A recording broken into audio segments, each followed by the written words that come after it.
Hey everybody, it is Cinnamon Cooney, your Art Sherpa, and today is part 3 of The Green World. This is going to be a really fun day. We're working the middle ground, which is, middle ground is really 3 and 4, so we're going to be getting some more of the water, more of the trees, more of the details, more of the many greens. This is the many shades of green. On the mic is my husband, John. Hello. You guys are familiar with the deal, right? So he's going to help us get through this video by making sure I have a link so I can see what's going on and making sure you guys, if you have a question during the live, he's going to ask me. But mostly what's going to happen is I'm going to explain to you how you can paint this. This particular lesson series is a 5-part lesson. So I'm actually really excited about this new thing. And I know we've got our first Zoom meeting coming up pretty soon. I think the 20th. Mm-hmm. So be sure again to check those Power Patron emails about how you can submit your paintings for that Zoom if you would like a helpful Art Sherpa critique. Or if we get none of those, I have a technique I will teach you. Oh, so helpful. You're so helpful. Click. All right, turn off my sound. I think, the 20th. Ooh, look, you worked. I worked, and I see Tina Louise. Hi, Tina. How are you this evening? I hope wonderful. Are you ready to paint today? I hope so.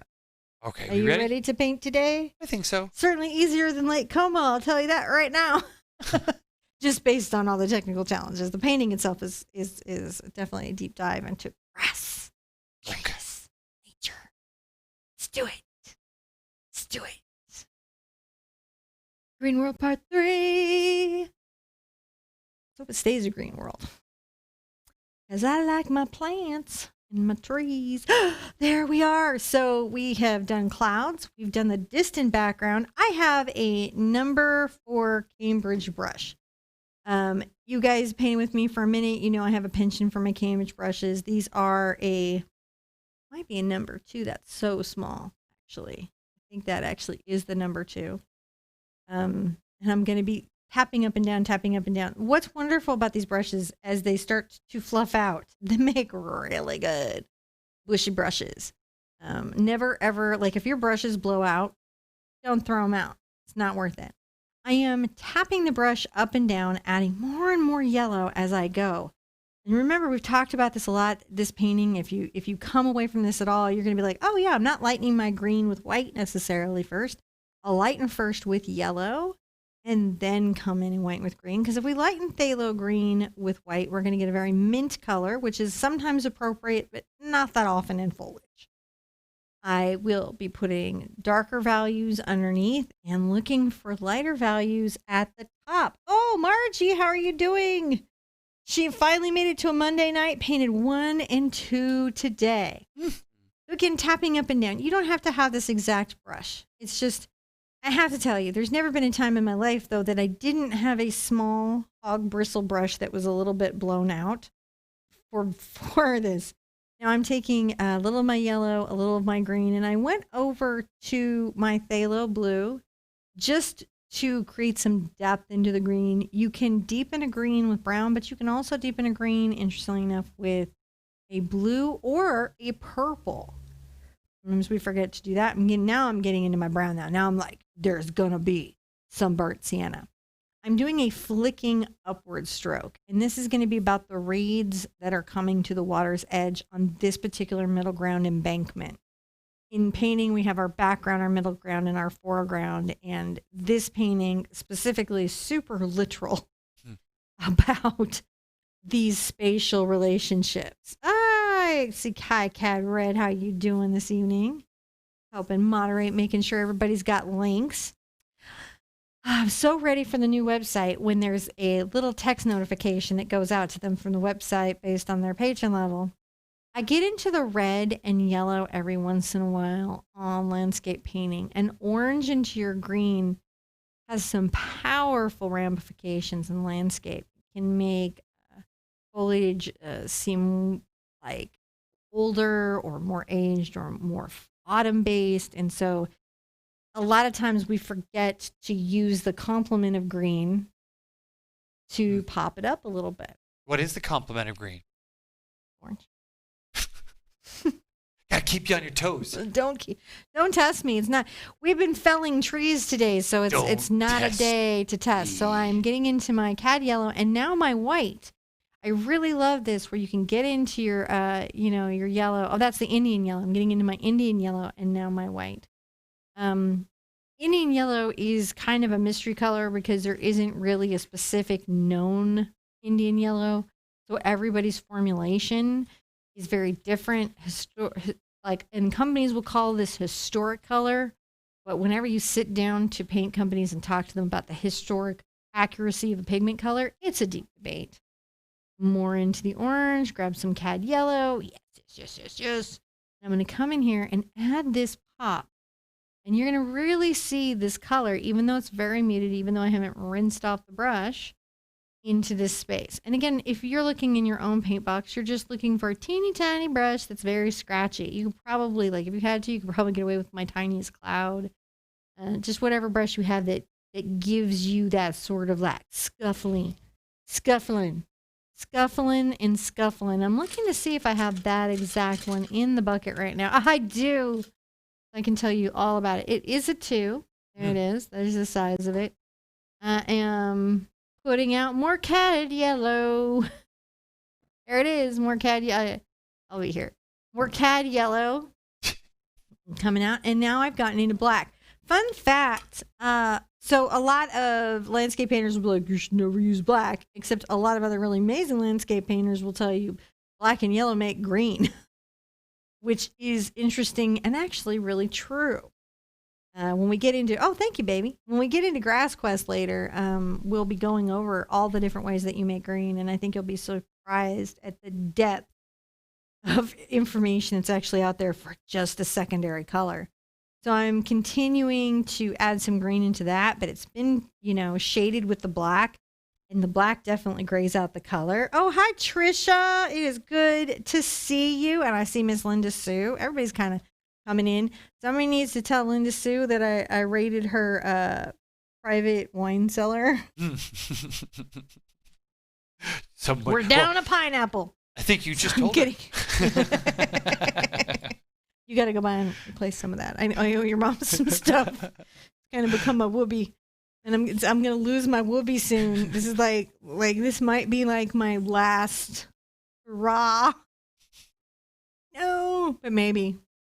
I'm getting my ultramarine blue and a little bit of black. And I'm gonna come along this water's edge and you're gonna see me really wiggling this brush back and forth. I'm trying to make a soft line of shadow at the bank. Right? Sit sometime when you get a chance and you're looking at any natural river spaces on a bright, clear day. And observe how the reflections are, how the water darkens values, and how the shadows play even on very still water. Since this is pretty still at this part of the river, we'll want to create a mirror image of what's above it. Wine, yes, this is Trisha. I rated the migraine meds. You got the better deal. That is not fun, man. So pulling down. Yeah, I don't know how long I'm going to enjoy my wine now. I'm getting a brighter color and pulling that down. And I'm doing that because I know I'm going to be coming above very soon and adding some brighter greenery. And I'm just working the reflection now. I'm going to go ahead and pull the reflection just a bit over here towards the right, even though grass is going to be layering over, creating kind of a visual block on that embankment. Coming there, adding a little bit of the cerulean and white, getting that sky color that's up top into the water. We want to use that sky color to create a sense of reflection, sense of bright day, which it does pretty well. Now I'm dry brushing over and I'm softening the edges here. I'm softening the edges. I'm going to get some more phthalo green and burnt sienna, and I'm going to continue to pull down a shadow. A really great way to add dimension to your painting and a sense of space. Sometimes I will paint into an area I know I'm covering just to have the freedom to play with the negative space between the two zones, meaning the spaces that the grass won't be covering in the foreground. Katie's feeding a baby and listening, so that's good to have you. And this feels good to be here today. Feels good to be alive today. Good to be alive. I'm getting burnt sienna and Mars Black, John. Mars Black. I am. And now I'm in my number 4 round. I've changed brushes, and I'm going to make a trunk here. I'm going to grow me a tree. And I really think of it that way when I'm painting. I do think of it as growing a tree. Growing a tree. I do in my own mind. I'm growing a tree. Adding a little white and yellow to what I've got going on. And I'm going to come here and, ooh, now I'm like, no, like a lot of white. A lot of white. A little green. And I'm going to come in and just kind of shade the left side of the tree. And you know that you're going to have a little bit of that on there. One, because the other tree trunks have a bit of a shade, like a highlight on them on the left side.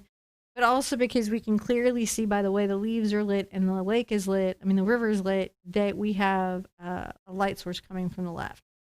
Getting a little more of my green on my, what did we talk about it? It was this crazy one, the number 2 Cambridge brush. There are other companies that do a mix of hog and synthetic, and that's what you're really looking for. I'm going to tap this up and down. I'm not making a pine, but I am trying to make a kind of tree that we might see some of the trunk through, and I'm trying to build a leaf structure of leaves. I'm creating the deep value first. I like to create a deep value in my tree kind of like off the get-go and then build up the highlights to shape out the branches. It's what I like to do. Cinnamon, I love this painting and the direction the tutorials are going. I just voted on the 4 upcoming ones you posted about today. They are beautiful. I'm so glad you guys are excited about that. I think it's going to, I'm really loving the one you picked. It was the one I hoped everybody would pick. It was the one that I personally have been eyeing to paint, but couldn't figure out how to put on the channel. And I think like Como proves that there's like this sort of upward limit of complication on the channel that we should do. The universe just said, whoa, what Too are much. you thinking? I mean, I'm going to do it tomorrow because I said I would, and I'm going to keep my word. We changed it. We upgraded our technology. Yeah, I'm thinking tomorrow I may actually, this is going to sound funny, I may actually do it live. Stronger, faster, better. Just because I think I'll go faster since I've already painted it once. And honestly, when I did the original Lake Como, I was puttering. Sometimes that happens where I kind of get like, I call it tugboat speed and go, I just putter along. And it's a steady pace. It's like definitely the tortoise and the hare for me, but it isn't the more kind of focus speed that I tend to use on YouTube. I'm tapping up and down, tapping up and down.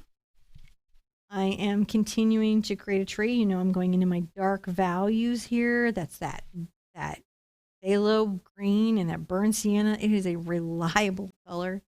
Let's add some black to it. Let's deepen it. And that's okay to do. It's okay to shade with black. At the base of the trees, I'm going to talk about that shadow a lot more because I want to wait some things out. And I'm also going to be thinking about the negative space, the way that the branches will lift out and show some of the sky coming through. So it's always a place to play. You can come back and add sky back in, but I like to try and keep a space for the sky to be coming out into. Green and black again. So very deep. I'm really casting this in shadow. I'm saying that there's a lot of light blocked here to the depth of the foliage, and most of this will really pop up in highlights. You know what happens in light-locked areas? No. Mushrooms. Yeah, it does. They grow there. Sometimes. They're little woods, like, especially in those woods, you get those the shelfy kind of mushrooms that grow on the side of tree. Yeah, I would think this is a shelfy kind of mushroom set of woods, isn't it? It's definitely a Hannah kind of set of woods. If you were a secret government project being hidden by your adoptive father in the woods, this is where it would be. Couldn't this just be like a vacation home area? It could also be vacation home area. It's vacation. It actually looks like our backyard. This is very much where we live now. It's kind of ours. You got sucked into me sort of painting a little tribute to the way our world looks now.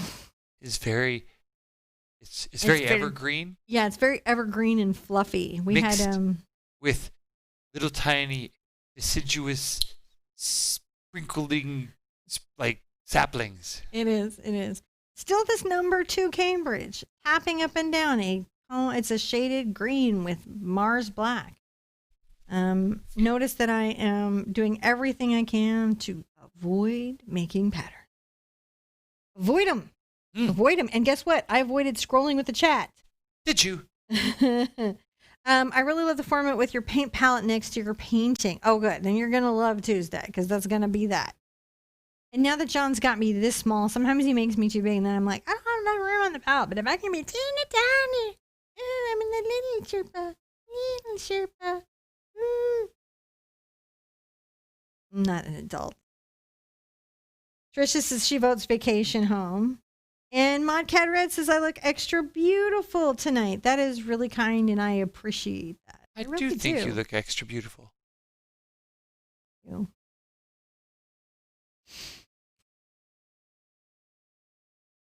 Me and my existential crisis say thank you. I'm going to come around to the other side of the brown canvas and start painting in the far left area of middle ground.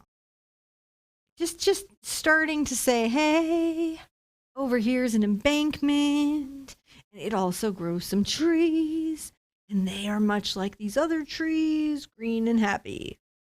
So just loosely block that in. I am into, it looks like I can see it over here. It is one of my Raphael brushes. Really like the Raphael brushes quite a lot. The two I seem to be vacillating between is the Precision and the Textura. In this particular case, that's Ruby Satin. Oh, me. Is that Ruby Satin? That is a Ruby Satin. I decided to get specific about it, I guess. So, oh no, that's still my Cambridge. I'm still being fluffy.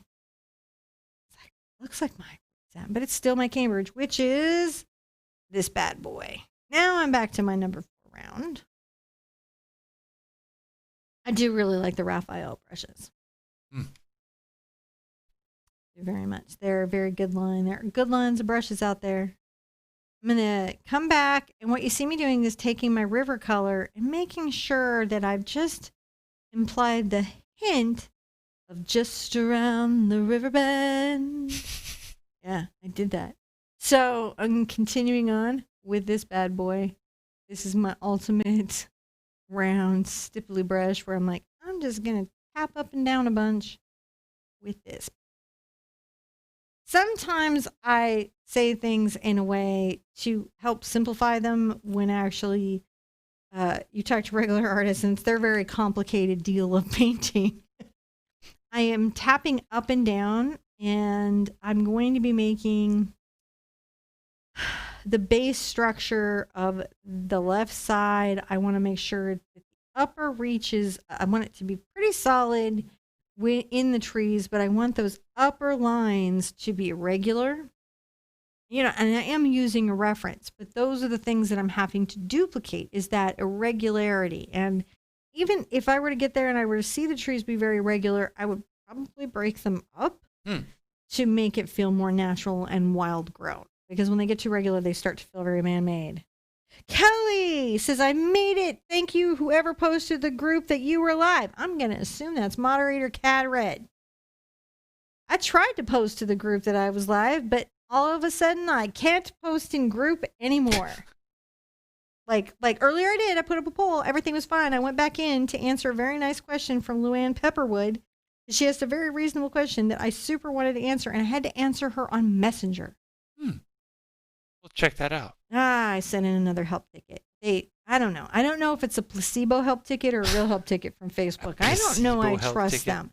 So here's the thing. I'm sure with the big celebrity influencers, they've got a real person, but I'm not. I think I'm big enough to like I don't know, to look into the black hole. I don't know. I just don't trust them to really care what I'm doing yet.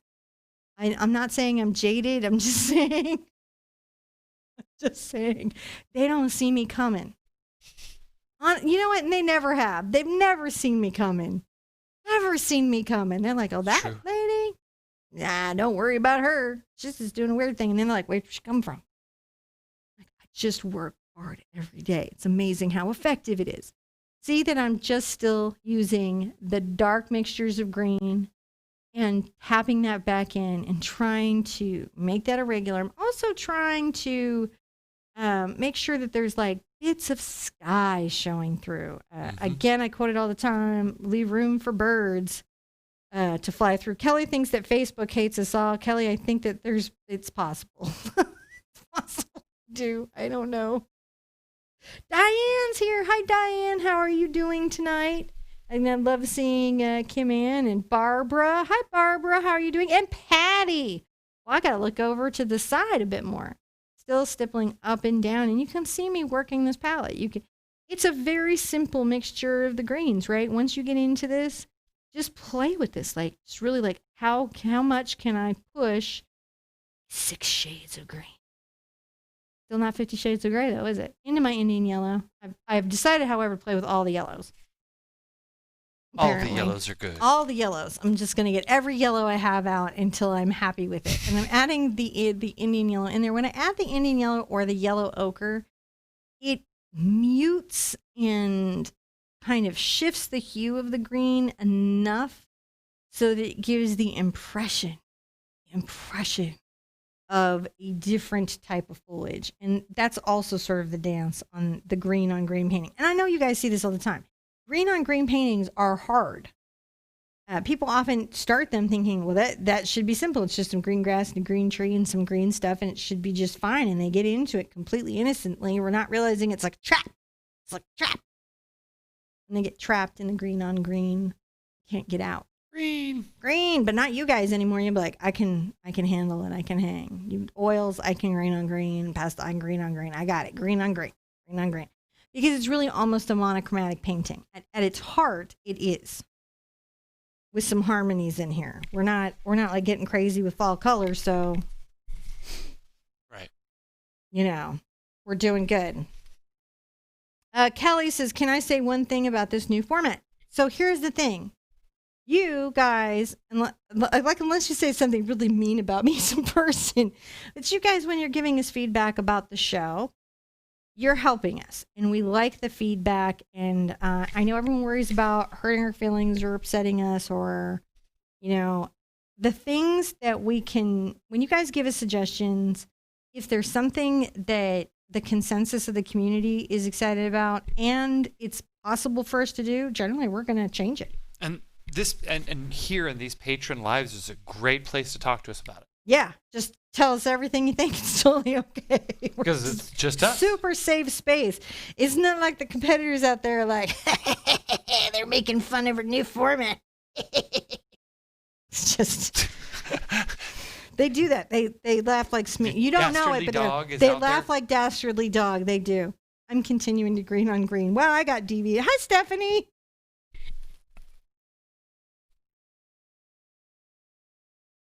Kelly says, I don't mind that the painting portion is pre-recorded. I only wish they would zoom in more in the painting. Does that make sense to you, John? Give me just a moment. I'm putting pause on the brakes. If this is what you're asking for, we can do this. You and other people agree with that note. So John has some power. I have some power. Phenomenal cosmic powers. Itty bitty living space. Actually, it's not that itty bitty. It's not that itty bitty anymore. We were in an itty bitty little living space, but now we're in an actual big enough for our family living space. It got much better. We got a lot. It's like the night. We were a little Mother Hubbard for a bit there, for about 5-6 years. So Diane's like, whatever works better for a fearless leader. Trish, I was writing too much and wondering why I couldn't send the comment. Okay. So close that up. I need to insert it. Oh, not that one. Oh, but look, for those of you who would like to know, I'll go ahead and show you. Ta-da-da. We're going to try to get, so the website that you know that we are paying through the nose for and rebooting. Now, one of the things we're asking for is a way to contact you specifically at your patron level for stuff that you're doing. Look at that. Look at John go. Look at you go. It's a little fuzzy and not HD. We could HD more. Well, what it is I'm going to upgrade the cameras. This gives us some. You can kind of see the way I'm tapping. Interim zooming. The cad yellow into the green. And then I'm going to come along with the number 4 round and using just the toe, piece out little leaves, little sections, little zones. I think a lot about how I even just sit outside in my backyard now and look at the trees and think about them a lot too, like how they are structured to be in the weather that they're in. They're all very interesting little creatures. I am getting a little bit of my blue in there because I'm like, dude, I need a little bit of blue. And I'm stroking upwards, adding the hint, distant, like wood, trunks, branches. And then some rocks. Rock. Little hints of rocks. Is this helping? I don't know. I'm asking, like, genuinely.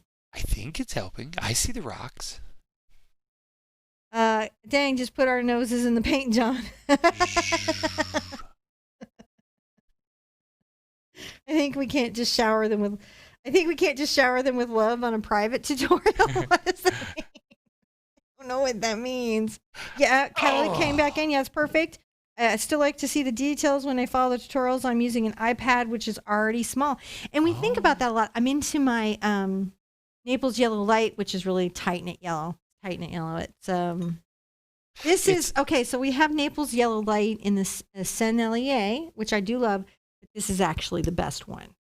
Like there is, I have my paint friends, but there is a palette in my heart that is a little bit of this and a little bit of that, little bit of this and a little bit of that, because they don't all make the best colors.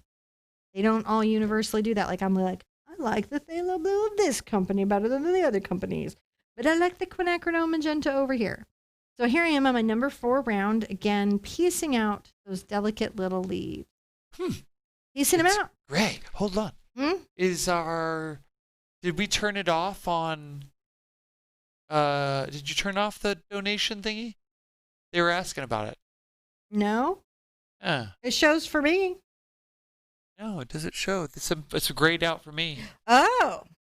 I don't know. Available on public or members only videos. Oh, they've updated this. Sneaky guys. They want us to use their subscription system. They want the subscription system. That's why. So now in a private video, you can't give a donation. They never stop, do they? Okay, so. I'm fine. It's fine. We're continuing to add highlights to the trees, alternating between our cad yellow, our tight knit yellow, and our Indian yellow. Mixes of green and sometimes yellow ochre, and really play with those greens. Like if you can, in your palette, a thing I would recommend for you as students to do is to get out all your blues and yellows and greens and just see how many you can mix. Play. Periodically play. It's hard to do because paint is expensive and you don't want to waste any, and sometimes it feels like to do that work is wasteful, but it's actually your craft. It's what you do to familiarize yourself with your tools. You know, knowing the greens that you're confident in mixing and knowing the greens that your colors mix well, because like I said, not everybody has the same formulation for the colors. So my quinacridone will behave one way and your quinacridone may behave another way. And yeah, it's all PR 122, but what does that even mean? I have to tell you, I haven't gotten an answer from anybody that was satisfied. But John? I don't know. What does it mean? PR 108. I don't understand. I mean, I know what it means, but I don't think they know what it means. I am adding highlights. I'm getting into my cad yellow. You can see I'm lightening the green. And I'm coming in this forward-facing area trying to create some upward defined structure. Just getting that defined structure in there. What am I going to be doing? Tappy, tappy, tappy, tappy. Look at me tappy and creating little, because I've decided to just be fussy. Like Como was fussy. I decided to just be fussy. It's fussy. But we can zoom in so they can see. Is the new lens on this one so it'll zoom better? Yes. Like tomorrow, will we see a different clarity on the zoom? So here's the thing. People, depending on what you're watching, what the folks at home are going to watch on this device, totally depends whether or not they're going to see it sort of fuzzy as you see. So, a lot of, like, on mobile devices, you don't watch it at full 1080p. You watch it closer to 720 or even 480. So But what am I watching it on the screen? 1080. Then I would say it's still fuzzy. It is. Okay. But on a smaller screen that's running at low resolution, it would not be as noticeable. So the I zooming still in want is more valuable. crisper. Oh, we will. But I'm saying just for now, I think this is. This is John's like overcome impossible tech challenges and then find out your wife still wants a crisper. It's, By the way, if you ever have to have one of these, the sticky things, one of these little heart monitor things, the sticky things really suck on them, but kinesthesiology tape is a really good fix and it comes in colors. Bright yellows, again, just tapping. Notice that I'm on the toe of the brush and I'm tapping up and down. We're still doing the thing where we lighten the green with yellow and then get the white involved, then get those things involved. And you can see as you're putting in the highlights, it's like the branches define themselves. They don't. You're doing it. You're not magically doing it. But it's that act of just intentionally coming in and saying, you have sun. You do not. It's fun stuff. Very powerful. You need to move the zoom. I will move the zoom. Thank you, baby. There we go. We're good for a minute now. Because we're doing this for a while. We're over here for a while. So, yeah, the new setup I'm working on over there is about having more robotic camera control.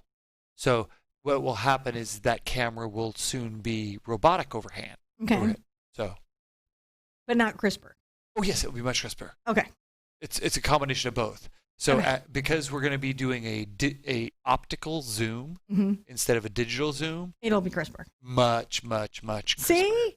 So when you guys give us those suggestions, you guys let us know, like, first of all, know that all camera equipment is stupid expensive. And it doesn't always work the first time around.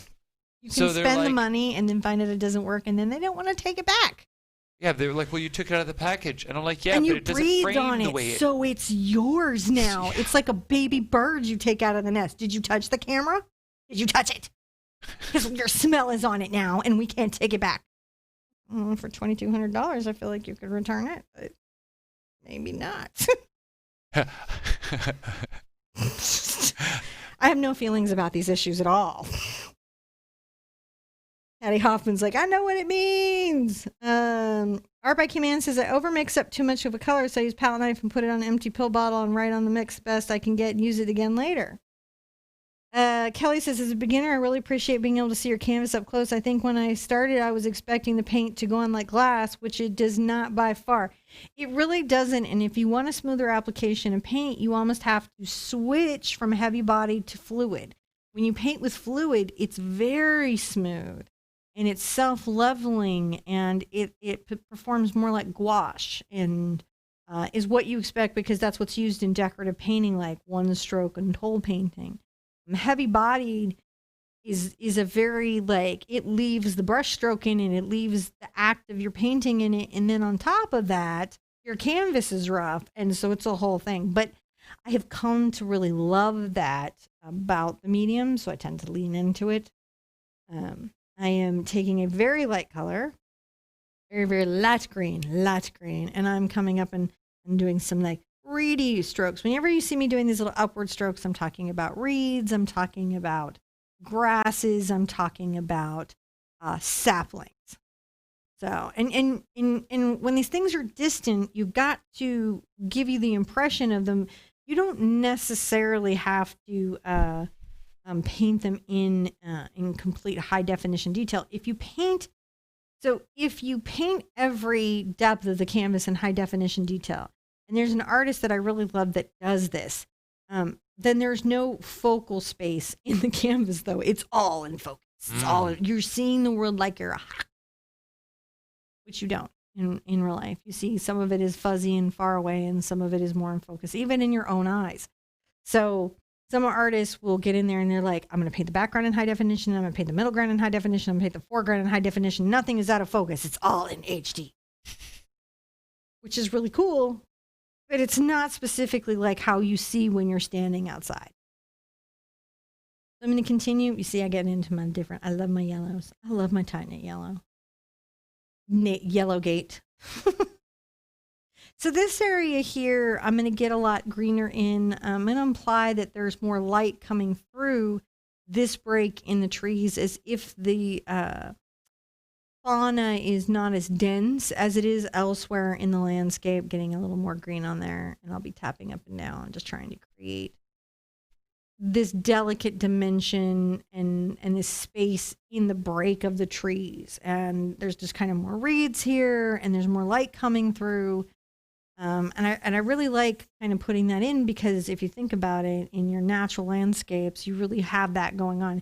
Well, you've really got a digital zoom activity going on. I'm getting some black, so clearly I'm going to come in and add some shadow. Shadows are very important. Patty says the trees look amazing. Thank you, Patty. And Stephanie says, sure, but they have adhesive prep pads that will help with adhesion and save your skin. And Stephanie, I got to tell you, I'm like, I think I've got a week left, and I got to look at my little journal. I've got a week left, and I have to tell you, this constant reminder, it is an existential crisis. I'm having an existential crisis. My mother goes, it's just like, you're in another existential crisis. You have to stop thinking so hard, darling. So I've added some tree branches, some trunks back there, and you can see I'm coming on the toe of the brush, and I've got a slightly lighter value of green, but it's still pretty close to the original hue. Did we do that? We did. We're through? That's what it said. said. All right, well, let's have a minute. Man, that time... Art by Kim Ann says, why not use the fan brush to make trees? You can use the fan brush to make trees. You can. You absolutely can. The fan brush is very structural. It has a distinctive shape. In that shape, unless you really master hiding it, can create a very distinctive look to your trees. Like, there are trees out there, you look at them and you're like, fan brush trees, fan brush grass. You know it the minute you see it. Like Bob's trees, epic though they are, you're not like sitting there going, God, I wonder what brush he used on those trees. Right? You know when you see it, you're like, it's a fan brush, and it's fan brush grass, and it's fan brush other stuff.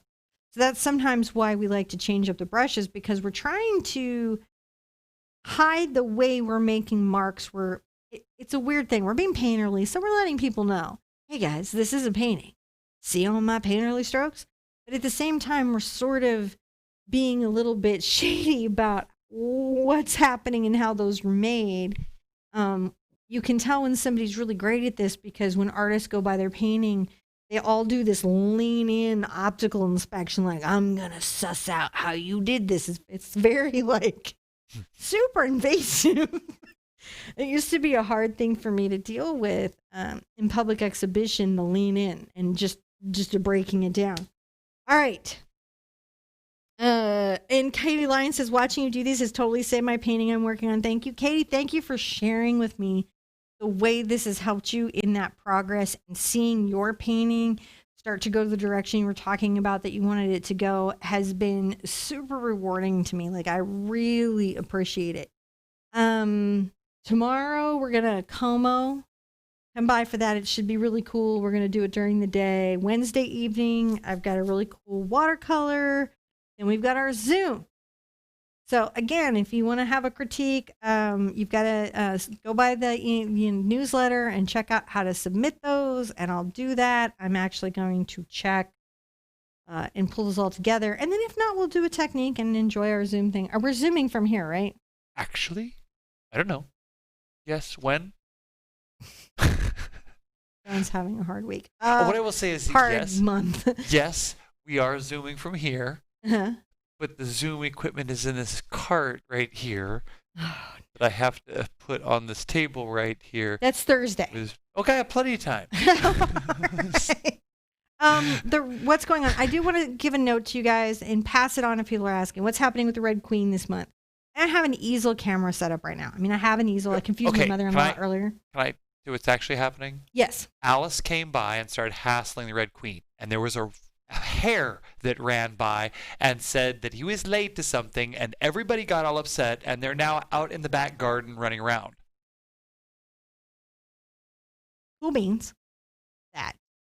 So, the painting for the Precious, which you guys would also be part of, is going to be on the 25th, and it's going to be a surprise. Don't you real a surprise page remaining until she comes back from what John said. It's just a backyard.